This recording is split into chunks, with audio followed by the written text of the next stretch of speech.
Good evening, GCC.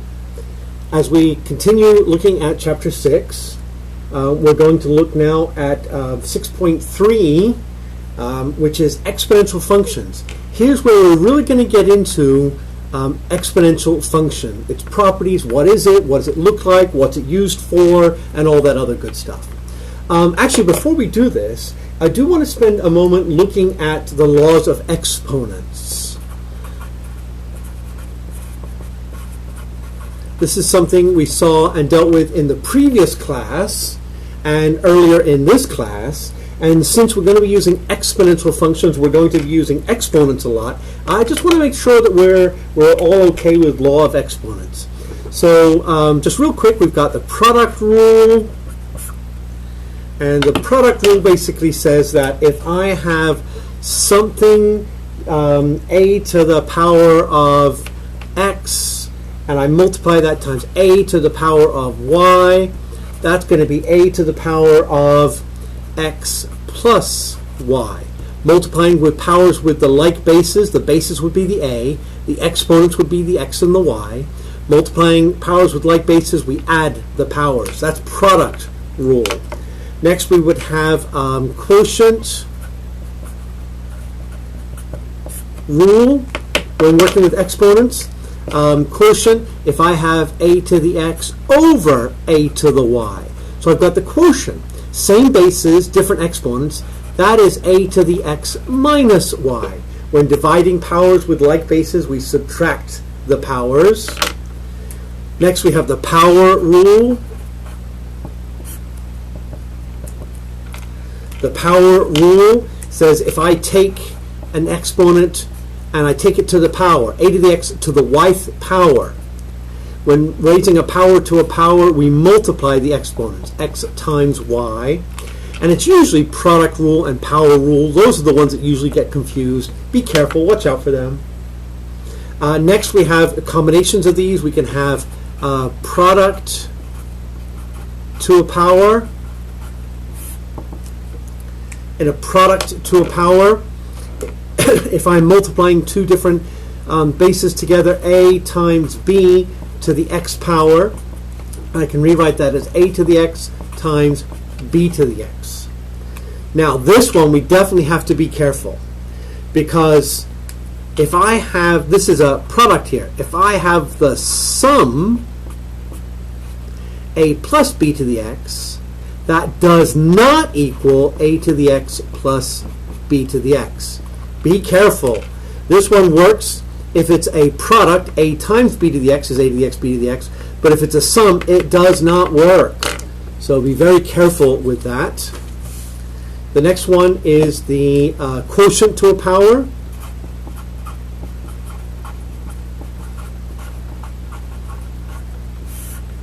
We probably can guess what this one's going to look like. A quotient, where if I have a over b to the x. Now, in all of these, a's and b's just represent some sort of numbers, like bases. The x's and y's are the variables.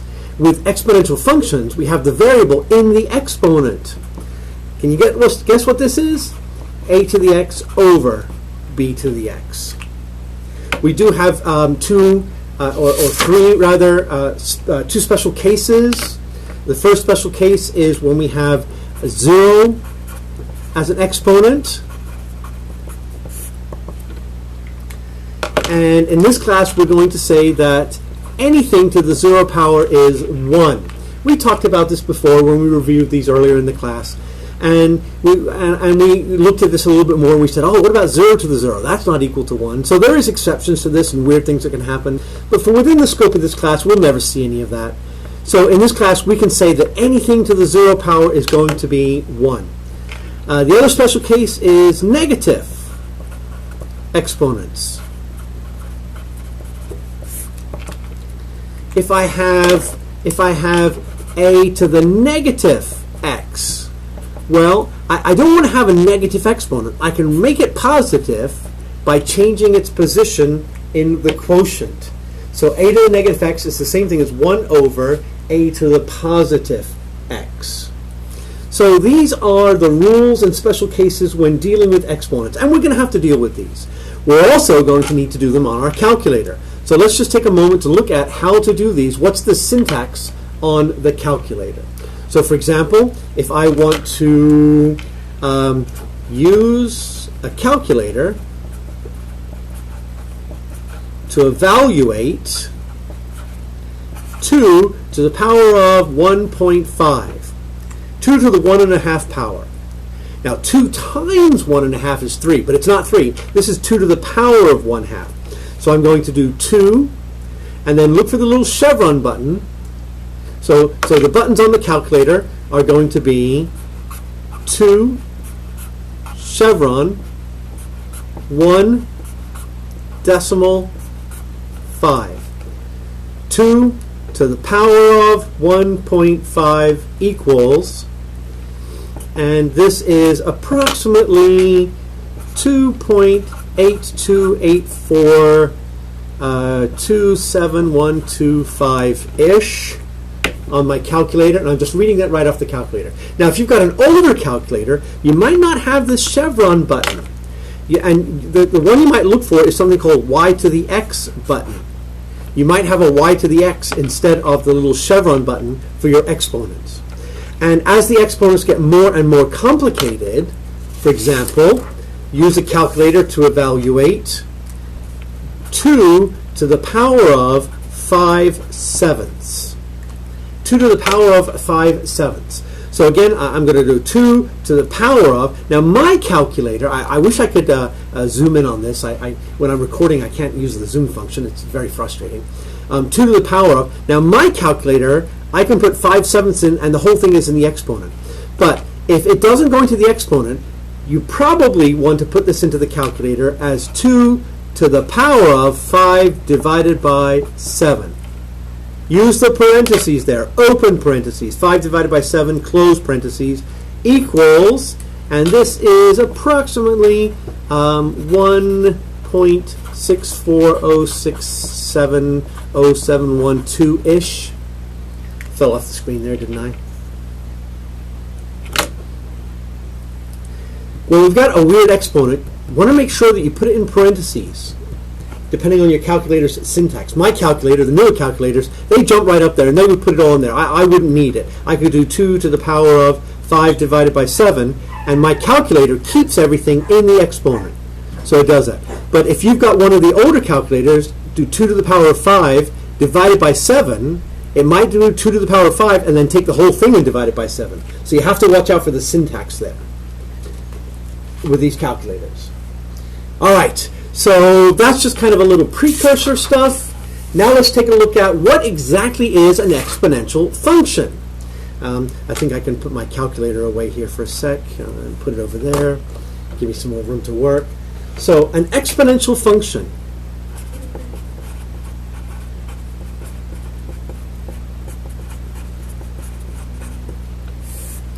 An exponential function is any function that is in the form, or can be put in the form, and I'm using function notation here, f of x equals some constant c, and that constant could be 1, it could be a negative number, it could be a decimal, whatever, that's just a constant, times a to the power of x.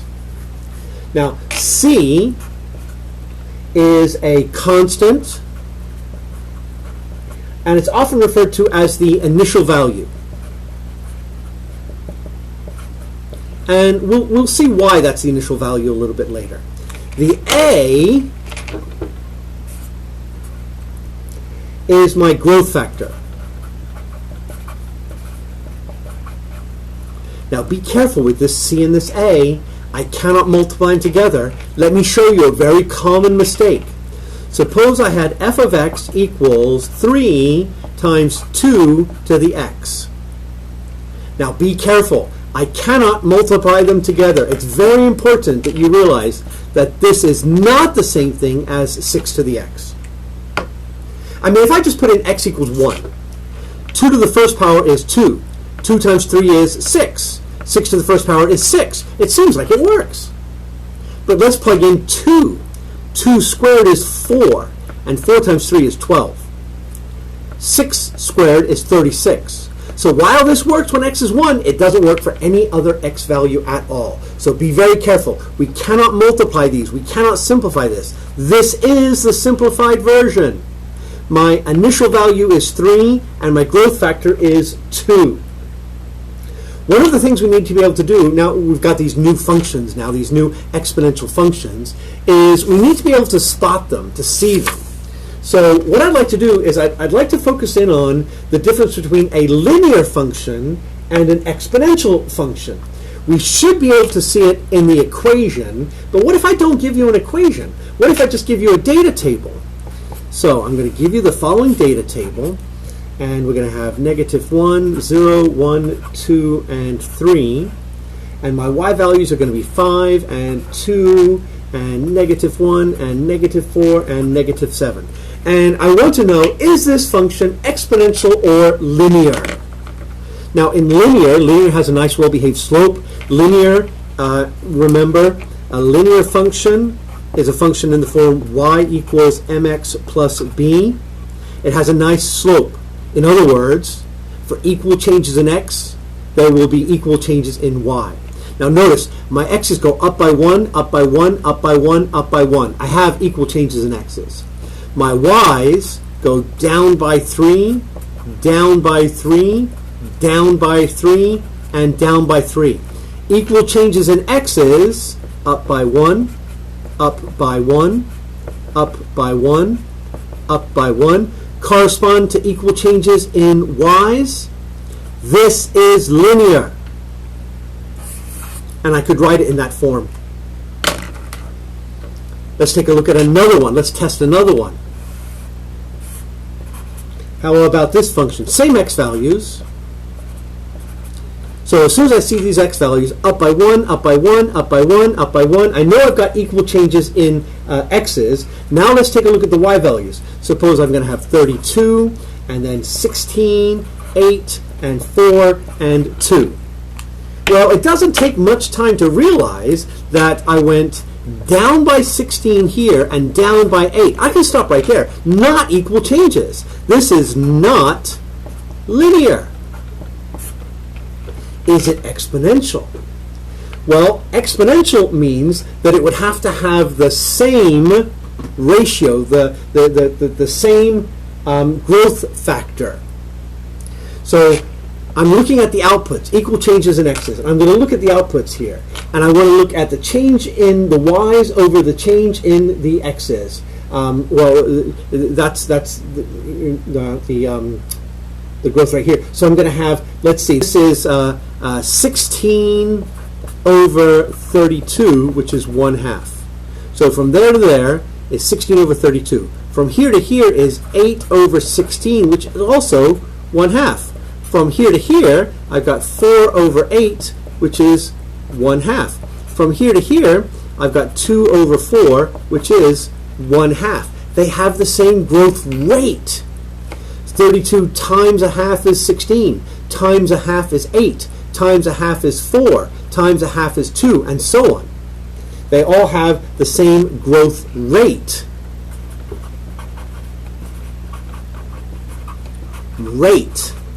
It's not just a number, it's a rate. So this is not linear, but it is exponential, because it has the same growth rate. All right, let me give you one to test. So here comes another one. And I'm going to give you the data table.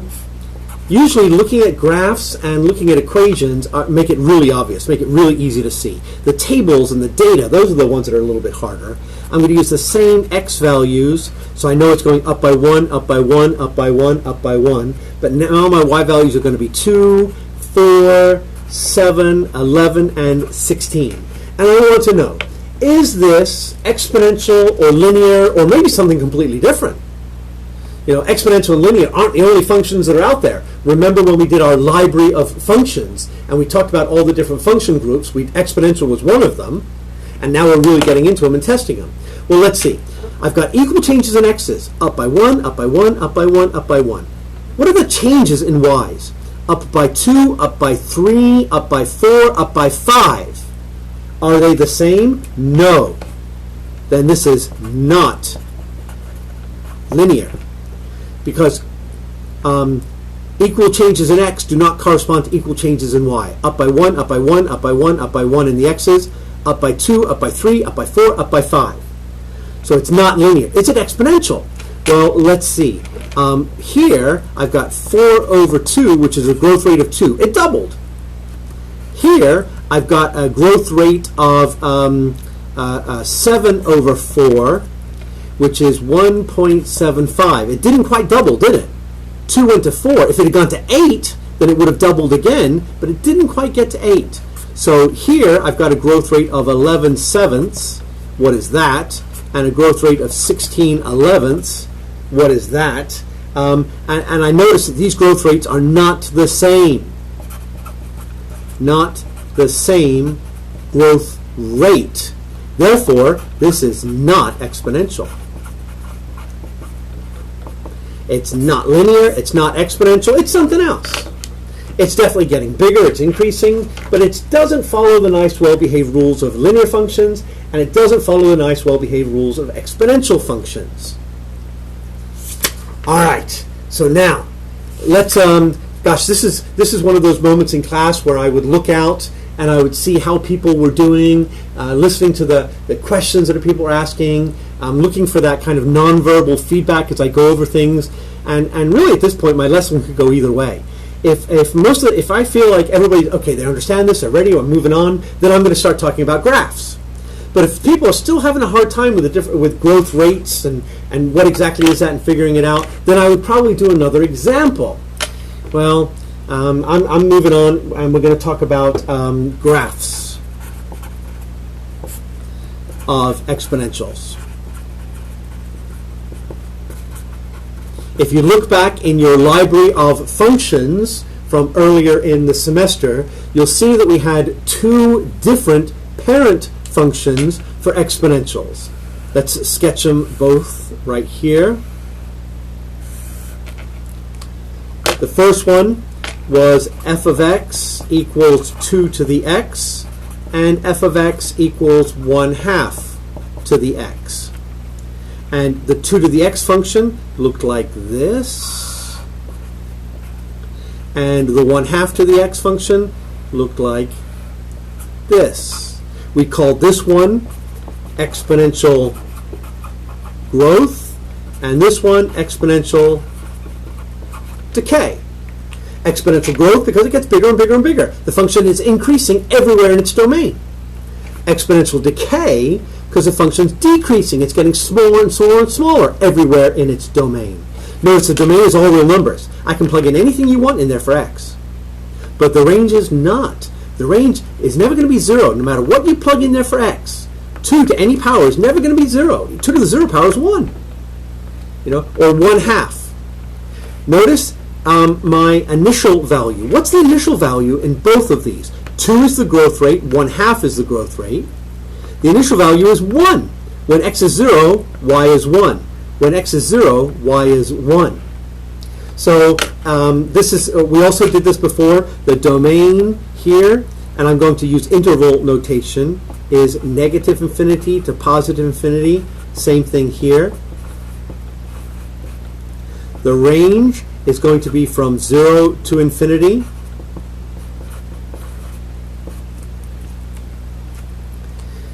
This function is increasing everywhere. That's why it's exponential growth.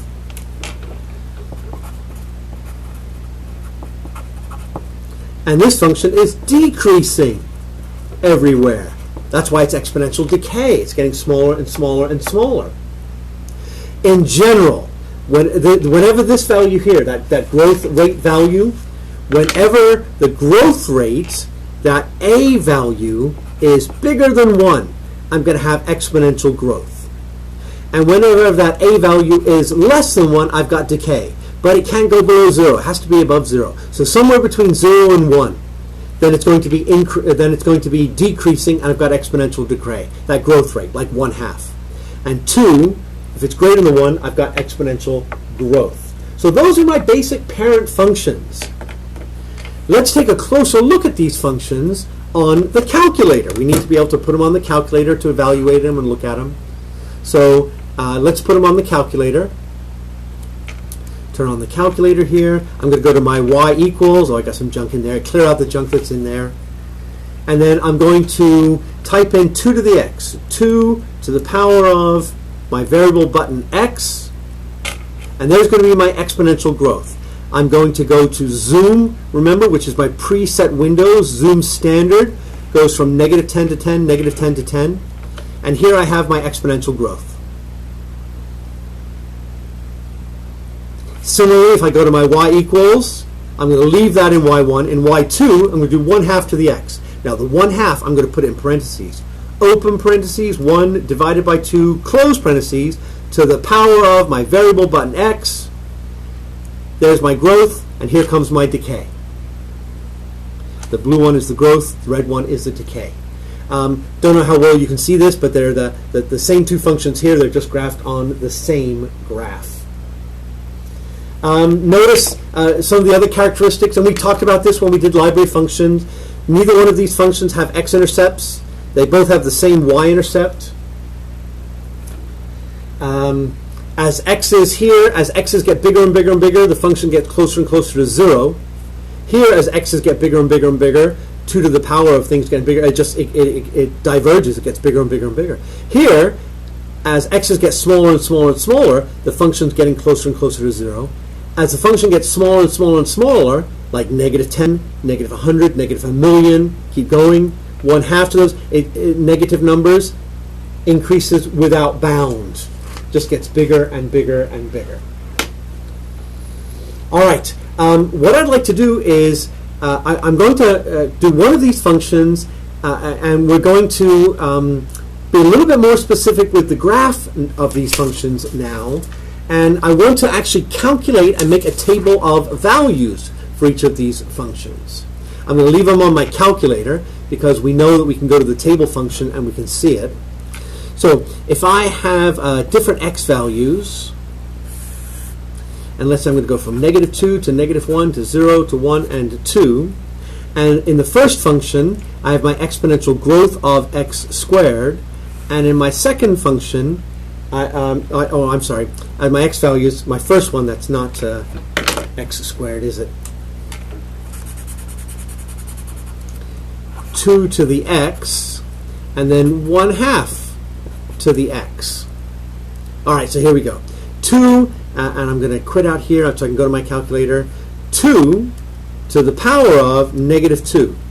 0.25, which is 1/4. Why? Negative exponent rule. 2 to the -2 is the same thing as 1 over 2 to the +2, which is 1/4. How about -1?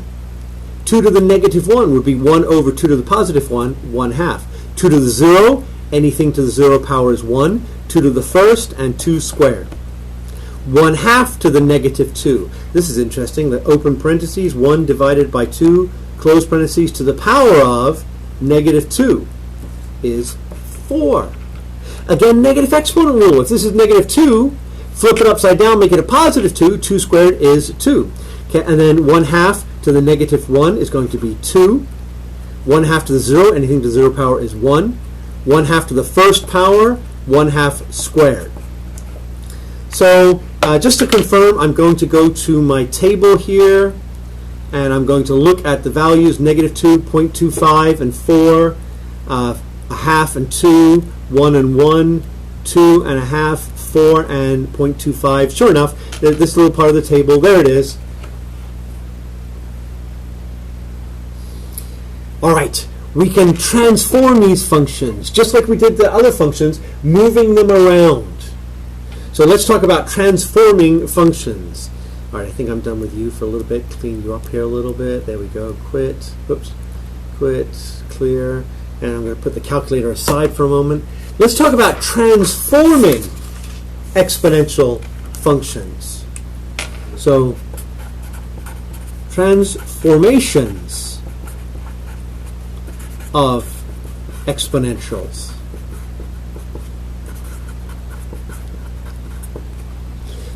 Now, the transformations of exponentials work exactly the same as the transformations for the quadratics. Do you remember that? What is transformations, by the way? Remember the horizontal translations, moving things left and right. The vertical transformations, moving things up and down. The reflecting transformations, flipping them upside down. The stretching translations, all the different transformations that we could do. So let's take a look at the first transformation. Let's take a look at the translation transformation. This is where I'm moving things up and down and left and right. So if I have y equals f of x, which is 2 to the x, and we know what that graph looks like. If I do y equals f of x equals 2 to the x minus 3, what do you suppose that's going to do? Well, if this was x squared and x squared minus 3, what does that transformation do? What does that negative 3 do? It's moving it down 3 units. If I have y equals f of x equals, and if I had 2 to the x plus 7, up 7. But what about if I had 2 to the x minus 5? What is that minus 5 doing there? Well, adding and subtracting stuff up there with the variable is going to be moving it left and right. And do you remember with the quadratics? It was really annoying. With the quadratics, it always went the opposite way you thought. So negative 5, instead of actually moving it in the negative direction, it moved it that way. Right 5 units. So moving things up and down and left and right. All right, before we go on to the other transformations, let's just take a look at the translation transformation. So on this graph, I'm going to put the graph of the parent function y equals 2 to the power of x. And next to this, I want to graph on top of it y equals 2 to the x plus 1 minus 4. All right, so I need to read the translations. So I'm starting with this parent function. What's the negative 1 doing, and what's the 4 doing? What's the negative 4 doing, and what's the plus 1 doing? Well, the negative 4 is moving everything down 4. So if I start with the negative 4, move it 1, 2, 3, 4. This point has been moved down 4. That plus 1, which way has it moved it? This way, 1. So this asymptote here, this do not cross line, has been moved down 4. Here it is now. And my new function looks something like that. Y equals 2 to the x plus 1 minus 4. Move down 4 and over 1. Remember, the transformations, the way we read the transformations is exactly the same as we did for the quadratics. I can also do things like flip it upside down. For example, let's do the exponential decay function. And here I have y equals 1/2 to the x. And on top of this, let me use red, it's a little bit better contrast. I want to do y equals negative 1/2 to the x. Well, the negative is going to reflect it. It's going to reflect it over the x-axis. So now everything gets reflected. It's going to look like this. And I can combine that with my other functions. If I change the 1/2, there's another famous exponential function that we need to look at. This one. Y equals f of x equals e to the x. E. What is e? It is a constant. It's a special constant. E is called Euler's number. It's on the calculator. And if I want to graph this one, the e is down here under your ln button. So second ln is e, and if I just do e to the first power, e is approximately 2.718281828, yada, yada, yada. It goes on forever and ever and ever. E is kind of like pi. Pi is a constant number, 3.1415, yada, yada, yada. And whenever you're dealing with circles or arcs or anything curvy, you know there's going to be pi's you're going to have to deal with somewhere. Pi's all over the place.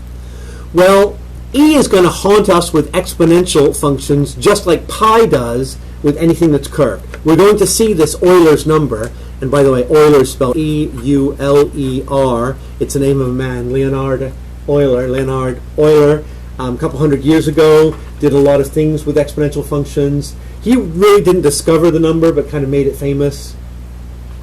We even have, if we want to get more specific, let's graph this first, and we'll talk more about this number. So I'm going to go to my y equals, and I'm going to graph shift e to the x. So here it is, y equals e to the x, and I'm going to graph it. E is 2.71. It's bigger than 1, so it's exponential growth. If this is the function y equals 2 to the x, then Euler, e to the 2.78 is going to be look like this. It's going to be a little bit below on this side and a little bit above on this side. This would be y equals e to the x, because e is a little bit bigger than 2. So it's a little bit more extreme. The bigger the number is, the more stretchy it is. You know, if I did 1.5, it would be way down here somewhere. Or 1.1 would be way down there somewhere. And of course, 1 is boring. It's just a straight line. But then you get to 1/2, and it flips it to the other side. So e to the x and graphing e to the x, very important function. The textbook, and this bears looking at, I think. This is something I would definitely talk about in class. On page 436, talks more about Euler's number. And Euler's number, E, is defined as the limit as n gets bigger and bigger and bigger, increases without bound, of 1 plus 1 over n to the n. So in other words, if I take this expression here, 1 plus 1 over n to the n, and keep putting in n numbers bigger and bigger and bigger and bigger and bigger and bigger and bigger, I will eventually get that number E, 2.781280182. Oh gosh, it goes on. It doesn't repeat. It looks like it repeats there at the end, but it doesn't really repeat. All right, so that's graphing and transformations. I'm going to ask you to do a couple of these in the homework tonight. But let's see, what else do we need to do with some basic exponentials here? We probably need to talk about solving exponential equations. All right, so let me go ahead and clear this out here a little bit. Second mode, clear. And put the calculator aside. Let's talk about solving exponential equations.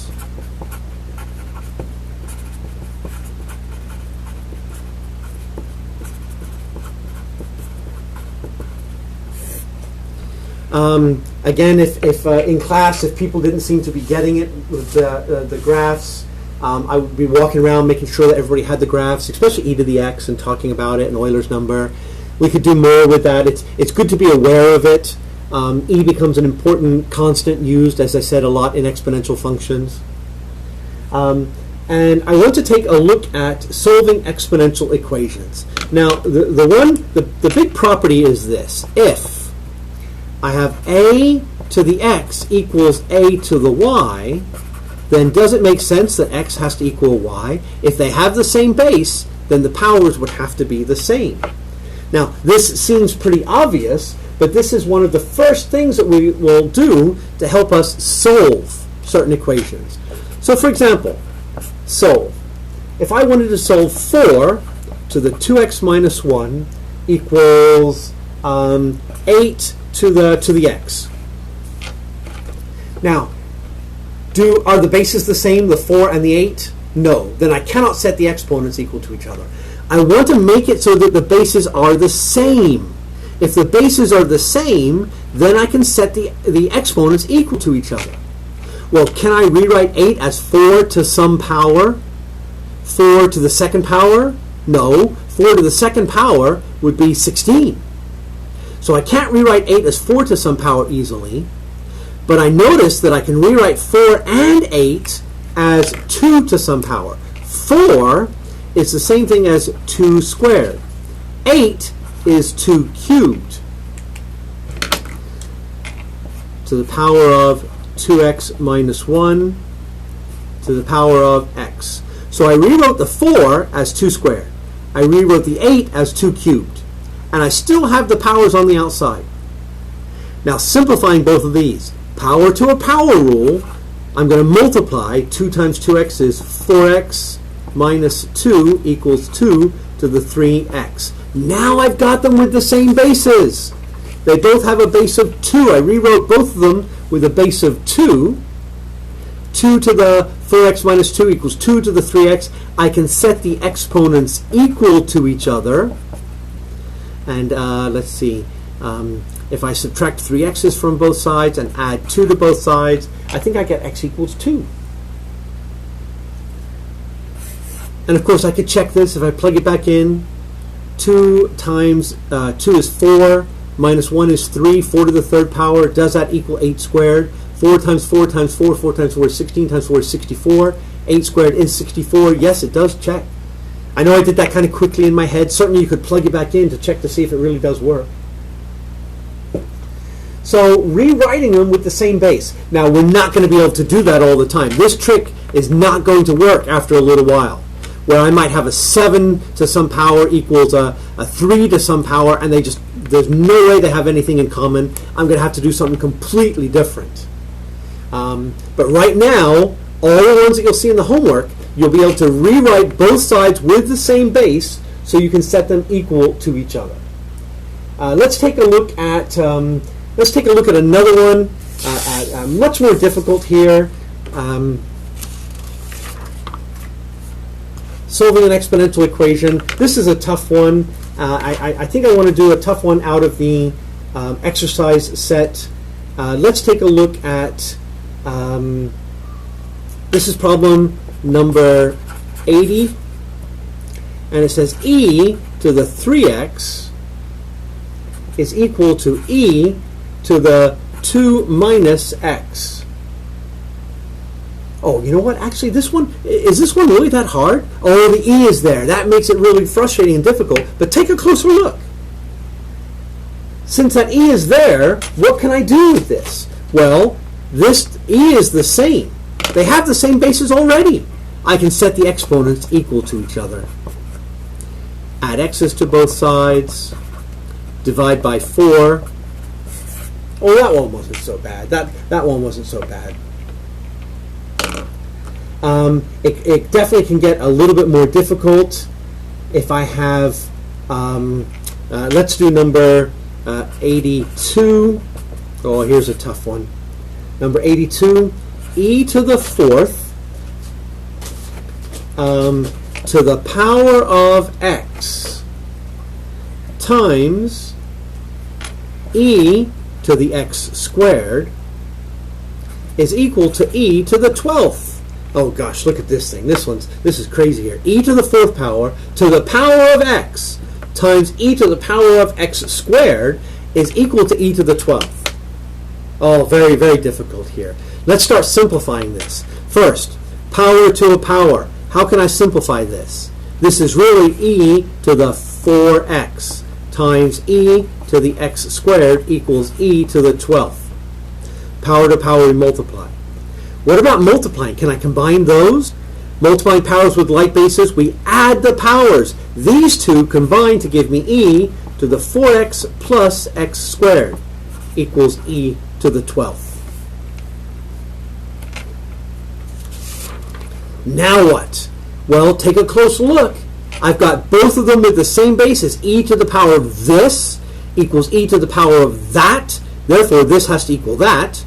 4x plus x squared has to equal 12. Subtract 12 from both sides, write it in descending order. And all of a sudden, it just becomes a quadratic. A quadratic that's factorable. And then I need to solve it. Gosh, that happened fast. Did you catch it? Combining all the e's, writing this and simplifying it. So I got e to this equals e to the that, and then setting the this and the that equal to each other. Subtracting 12, writing in descending order. Factor, this is going to factor nicely. Can I think of two things that multiply together to give me negative 12? add up to give me a positive 4. How about plus 6 and minus 2? Set each factor equal to 0. X plus 6 equals 0. Therefore, x equals negative 6 is one solution. X minus 2 equals 0. Therefore, x equals 2 is the other solution. Tough problem. It started out really hard.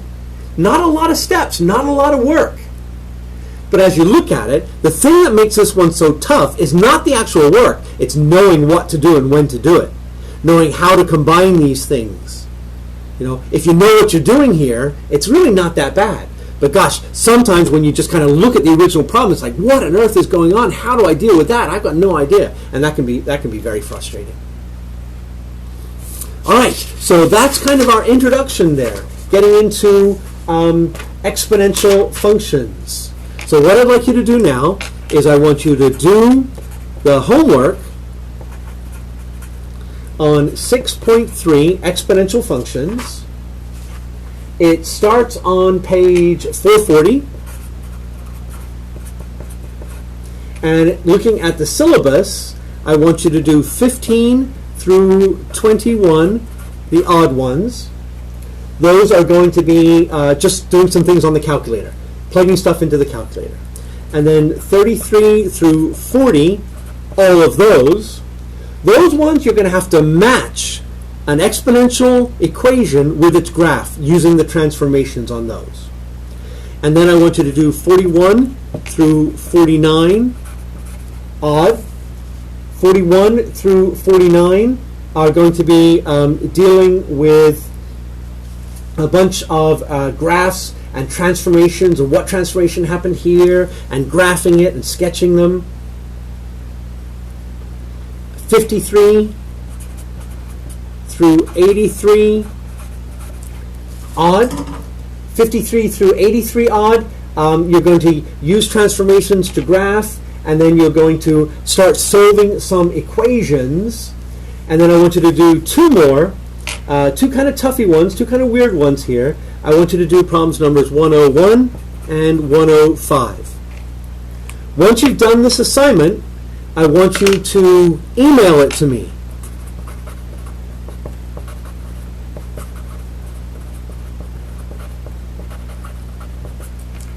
And you can either scan it and send me a PDF file. That's the easiest. That's the best way.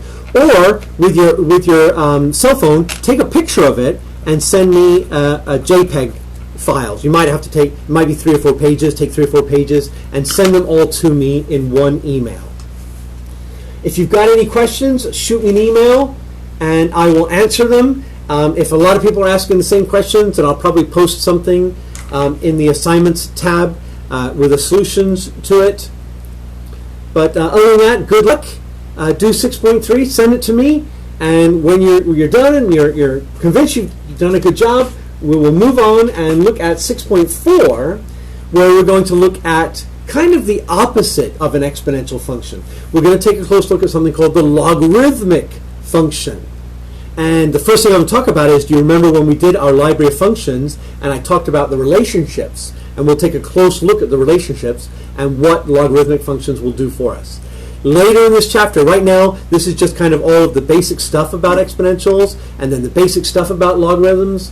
Later we'll see a lot of applications. All right, guys, I'll talk to you again soon. Bye.